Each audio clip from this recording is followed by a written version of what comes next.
يوسف، أنا كمدرب أتعامل مع حدث، أنا ما أقرأ تغريدات اللاعبين ولا تهمني، أنا أتعامل مع حدث. اليوم بدر مطوع لاعب النجم الأول في القادسية وفي الكرة الكويتية، يفترض أن يكون متواجد سواء في الملعب كلاعب أساسي أو على الاحتياط. الحدث والأقاويل تقول أن بدر بعد ما عرف أنه خارج التشكيلة الأساسية أو أنه راح يكون على الدكة وما راح يلعب ابتعد. أنا يمكن هو ما تواجد على الدكة اليوم، هو كان متواجد قبل لا. المباراة، لكن عاد ابو خالد لا دكتور مو كذي.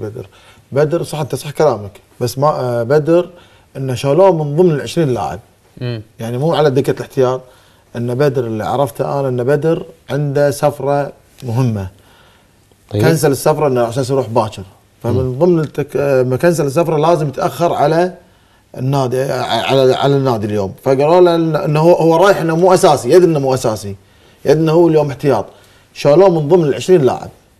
فهو يقول لك مثل اللي يقول لك انا ضحيت حق عملي، اني رحت قلت له دوامه كلهم سافروا اليوم.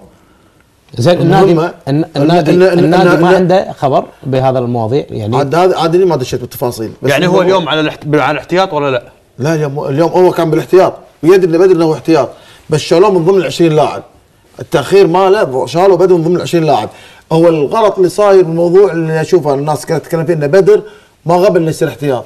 لا، بدر من قبل المباراه هو يدري انه هو احتياط، وبالتكتيك اللي امس صاير انه بدر احتياط. بس الحدث اللي صار حق بدر مطوع يقول انا ضحيت مع عملي، قلت لهم انتم روحوا باكر الحقكم ان شاء الله على اساس عندي مباراه مع العرب القادسيه. تفاجئنا شالوه من ضمن